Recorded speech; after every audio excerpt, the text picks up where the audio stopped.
Assalamu alaikum class. Today our topic is succession, and succession is from successive changes in an ecosystem.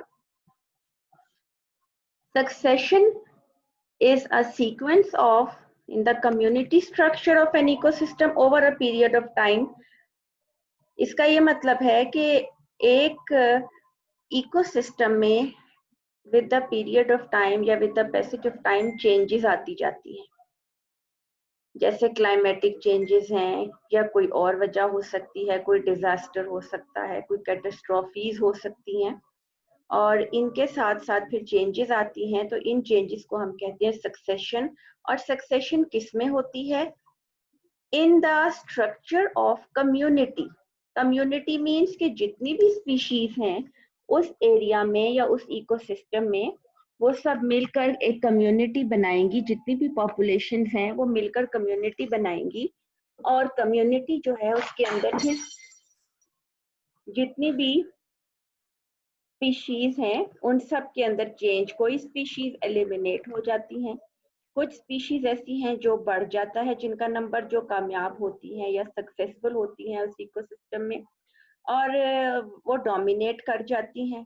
तो ये depend करता है कि कौन सा जो उसके अंदर फैक्टर है वो किसको फायदा पहुंचा रहा है और कोई और फैक्टर जो है वो उसको नुकसान पहुंचा रहा है. तो हर एक स्पीशी या पॉपुलेशन जो है वो कम्युनिटी के अंदर वो अफेक्ट हो सकती है, पॉजिटिव साइड पे भी और नेगेटिव साइड पे भी. Community changes alter the ecosystem in ways that favor competitors, and species replace their predecessors in somewhat predictable manner until a stable self-sustaining climax community is reached. ये changes या succession जो है ये चलती रहती है वक्त के साथ साथ. कब तक? जब तक कि एक क्लाइमेक्स कम्युनिटी ना बन जाए. क्लाइमेक्स कम्युनिटी का मतलब है वो वाली कम्युनिटी की जो सबसे ज्यादा सक्सेसफुल है अपने हैबिटेट में, अपने एनवायरनमेंट में, और अब उसके बाद चेंजेस नहीं आएंगी, बहुत कम चेंजेस आएंगी. पहले ये होता है कि जब एक इकोसिस्टम स्टार्ट होता है उसमें नई स्पीशीज आती हैं तो उनमें कंपटीशन होता है. कंपटीशन जिन स्पीशीज के दरमियान है उनको हम कहते हैं कॉम्पिटिटर्स. कॉम्पिटिटर्स जो हैं वो न्यूट्रिशन के लिए और बाकी सनलाइट के लिए और दूसरे फैक्टर्स के लिए compete करते हैं.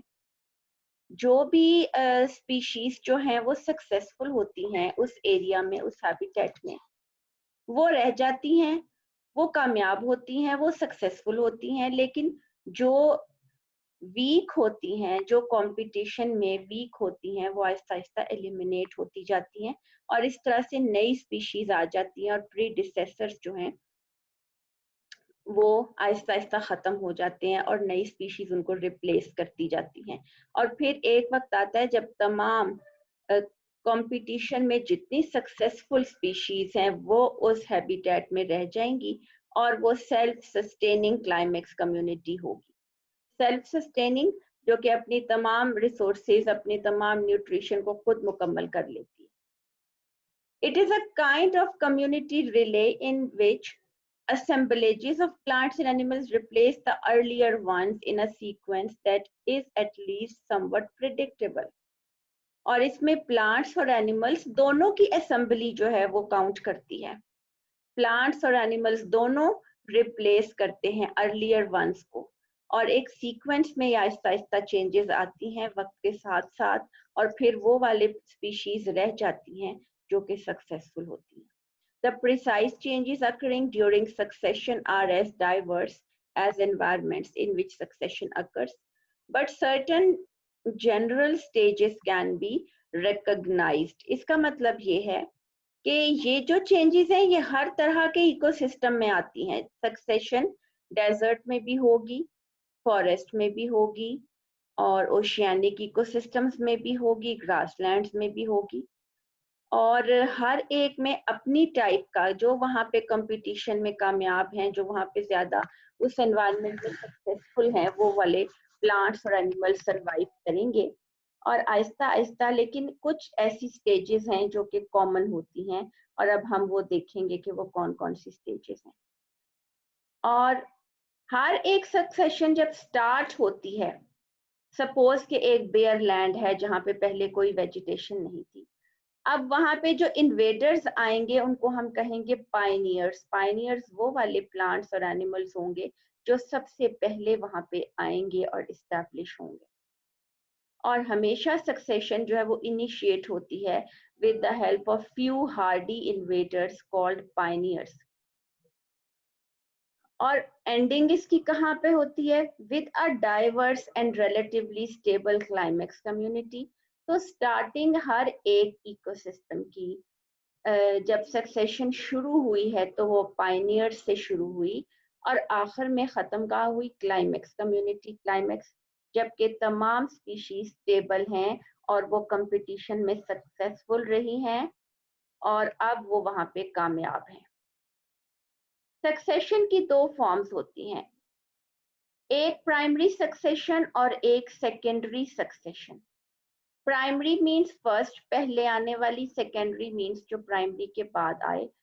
सक्सेशन अगर फर्स्ट टाइम हो रही है, मतलब कि एक ऐसा बेयर लैंड है या बेयर रॉक है, कोई सैंड है, कोई पूल है जहां पे पहले कभी लाइफ नहीं थी, वहां पे अगर लाइफ स्टार्ट हुई है और वो एक नया इकोसिस्टम डेवलप हुआ, तो हम उसको कहेंगे primary succession. Succession on dry land takes two major forms, primary and secondary succession. During primary succession, an ecosystem is formed from bare rock, मतलब कि एक खाली जगह से उसने शुरू किया है, sand or clear glacial pool where there is no trace of previous life. The formation of an ecosystem from scratch is a process often requiring thousands of years, और इसको एक क्लाइमेक्स कम्युनिटी बनने में बहुत से साल लग जाते हैं, 100 साल लग सकते हैं, हजारों साल लग सकते हैं। लेकिन अगर एक दफा प्राइमरी सक्सेशन डिस्टर्ब हो जाए, जैसे सपोज कि एक जगह पे आग लग गई है किसी जंगल में, सारी जितनी कम्युनिटी है वो खत्म हो गई है, सैलाब आ गया है, सारी कम्युनिटी डिस्टर्ब हो गई है, दोबारा से जब वहां पे सक्सेशन होगी, क्योंकि वो एरिया फिर एक तरह से खाली हो गया, खत्म हो गया, तो अब जो सक्सेशन आएगी वो सेकेंडरी होगी।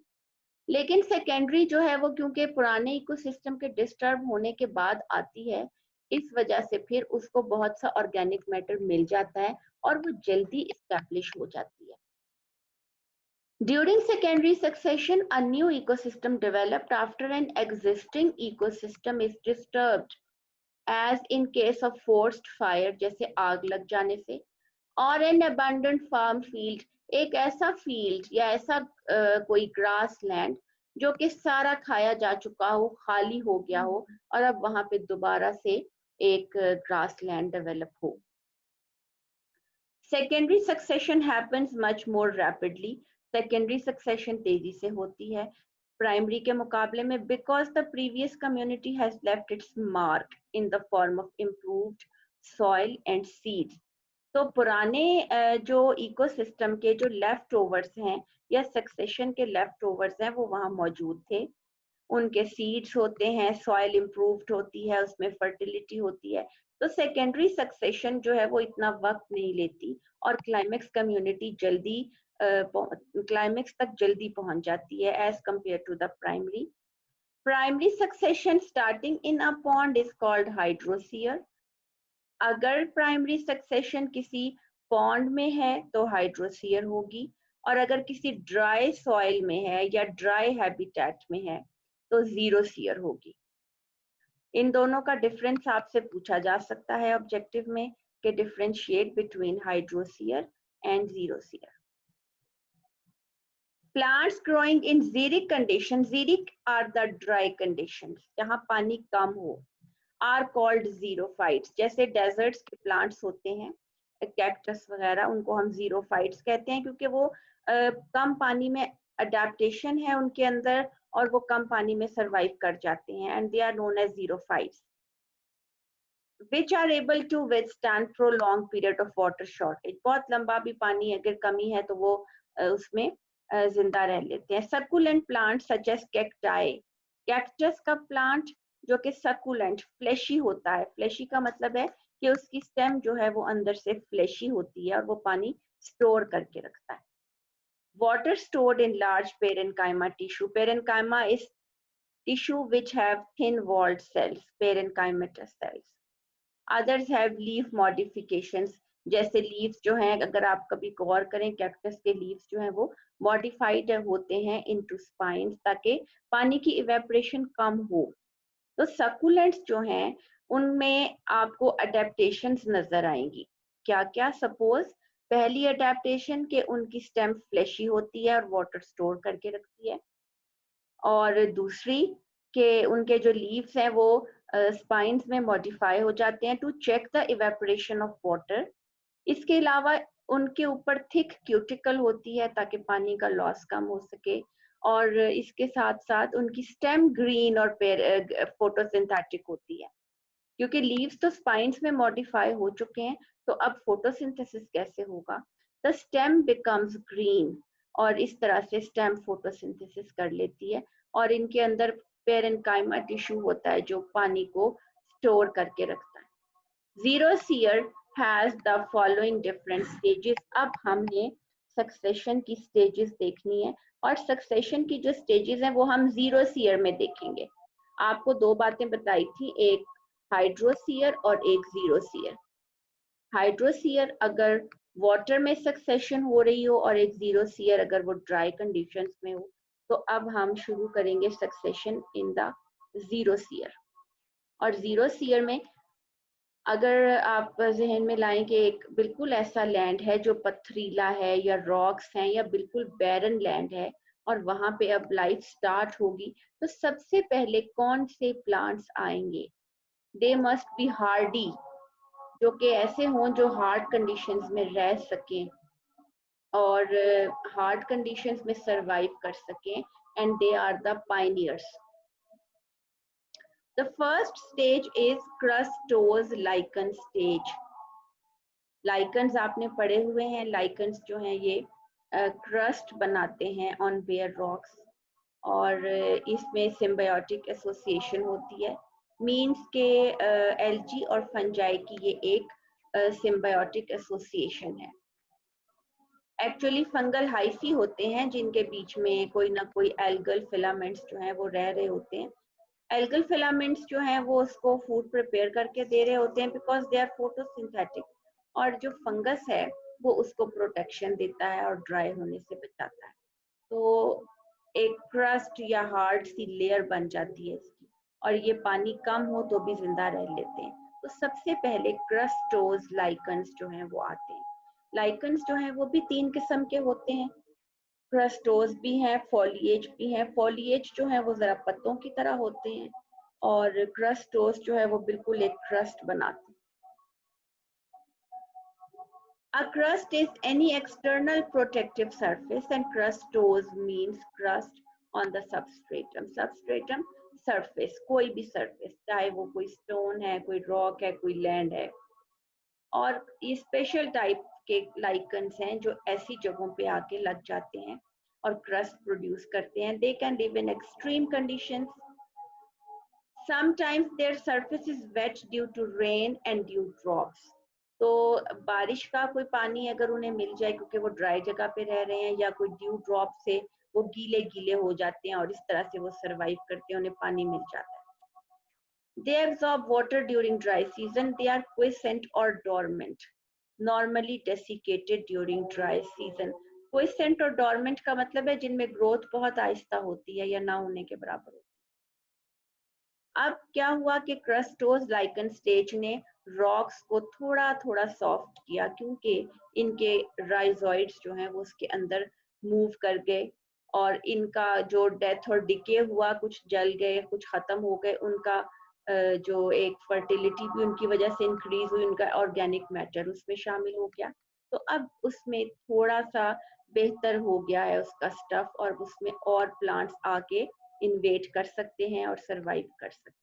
Next stage is foliage lichen stage. They are also lichens, but they have leafy structure. Leaves are thick walled. In this stage, lichens are just like crumpled. Crumpled का मतलब है जैसे मुड़े हुए गुच्छे की तरह के leaves हों. Attached at one point, it produces shade to crustose lichens. अब इनकी वजह से जो crust है नीचे उस पे एक shade आ जाएगा जिसकी वजह से उनकी growth कम हो जाएगी और ये foliage जो है ये ज्यादा हो जाएंगे. The area becomes rough with more and more fissure.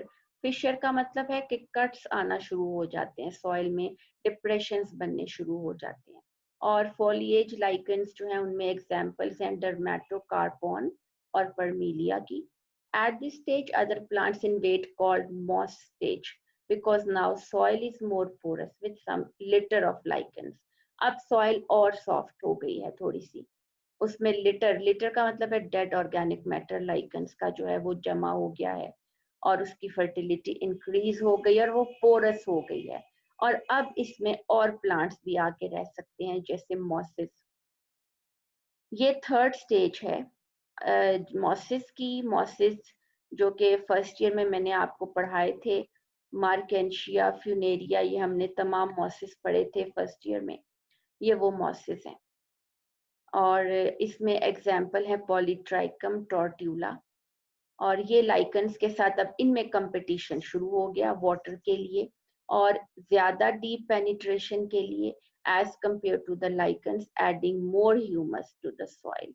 Soil और पोरस हो जाएगी, उसकी फर्टिलिटी और इंक्रीज हो जाएगी और अब उसमें हर्बेशियस प्लांट्स आना शुरू हो जाएंगे. आप देखें कि वक्त के साथ साथ सॉइल में चेंजेस आती गई हैं और उन चेंजेस के साथ साथ अब उसमें मजीद प्लांट्स जो हैं उनकी डेवलपमेंट शुरू हो गई है और अब और प्लांट्स उसमें आसानी से लग सकते हैं.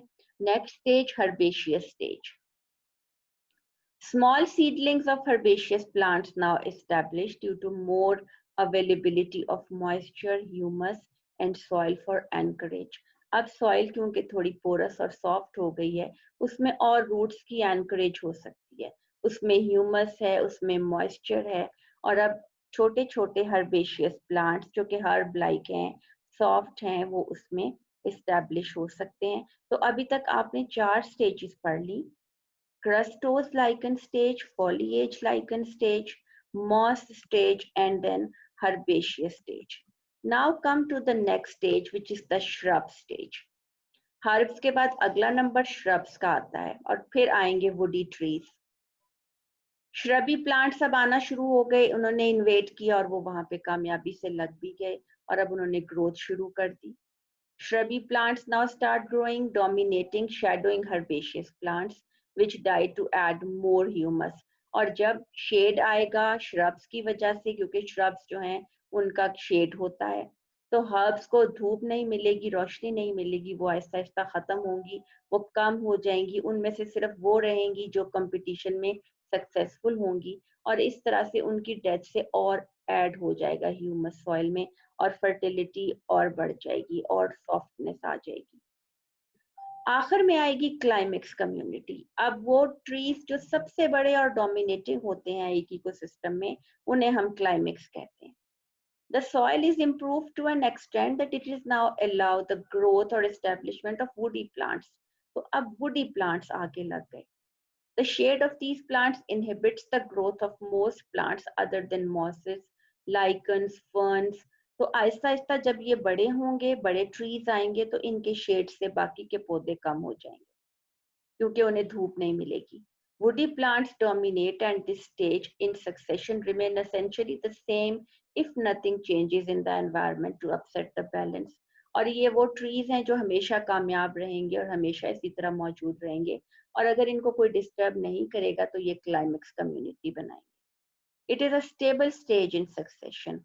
Woody forest is considered to be the climax stage. तो ये क्लाइमेक्स कम्युनिटी बन जाएगी. ये देख लें, इसकी एक बड़ी अच्छी पिक्चर है क्लाइमेक्स की कि एक लेफ्ट साइड से अगर आप देखें तो लाइकन्स जो हैं वो बेयर रॉक से शुरू हुए हैं और यहाँ पे उन्होंने शुरू किया ग्रो करना. उसके बाद ब्लूबेल्स, यारोज, ये छोटे छोटे प्लांट्स हैं, हर्ब्स वगैरह हैं. फिर ब्लूबेरीज हैं, जैक पाइन. ब्लूबेरीज जो हैं दे आर श्रब्स. और उसके बाद आखिर में जैक पाइन, ब्लैक स्प्रूस और क्लाइमेक्स फॉरेस्ट, ये यहाँ पे ज्यादातर जो है ना ये जिम्नोस्पर्म वाले ट्रीज नजर आ रहे हैं। और ये फिर ये प्राइमरी सक्सेशन है जो एक बेयर रॉक से शुरू हुई और आहिस्ता आहिस्ता ट्रीज बड़े होते गए हैं और एक क्लाइमेक्स फॉरेस्ट जो है वो बन गया। नीचे एक और छोटी सी इक्वेशन बनाई हुई है कि कौन कौन सी सीरियल स्टेजेस हैं या सक्सेशन की स्टेजेस हैं। बेयर ग्राउंड से शुरू किया तो सबसे पहले लाइकन्स आए, एल्जी हैं, लाइकन्स हैं, ये पायनियर्स हैं। फिर मॉसेस हैं, फर्न्स हैं, फिर ग्रासेस हैं, फिर श्रब्स हैं, फिर ट्रीज हैं जो कि क्लाइमेक्स कम्युनिटी हैं। और इस तरीके से ये एक क्लाइमेक्स कम्युनिटी तक पहुंच गया है, शुरू बेयर ग्राउंड से हुआ था।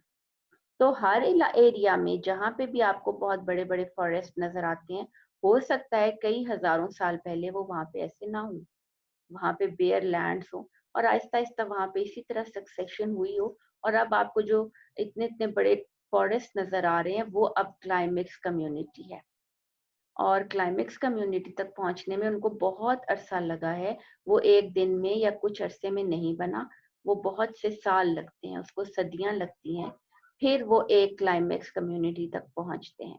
तो अब आपने इसमें कुछ चीजें जो कि इम्पोर्टेंट हैं वो ये कि पहले तो सक्सेशन की डेफिनेशन है, फिर what is the difference between primary and secondary succession, आपने दोनों का डिफरेंस बताना है, क्योंकि सक्सेशन पे कई दफा पूरा क्वेश्चन भी आ जाता है लॉन्ग, और समटाइम्स इसमें से छोटे छोटे शॉर्ट क्वेश्चंस या डेफिनेशंस या फिर डिफरेंशिएट आ जाते हैं।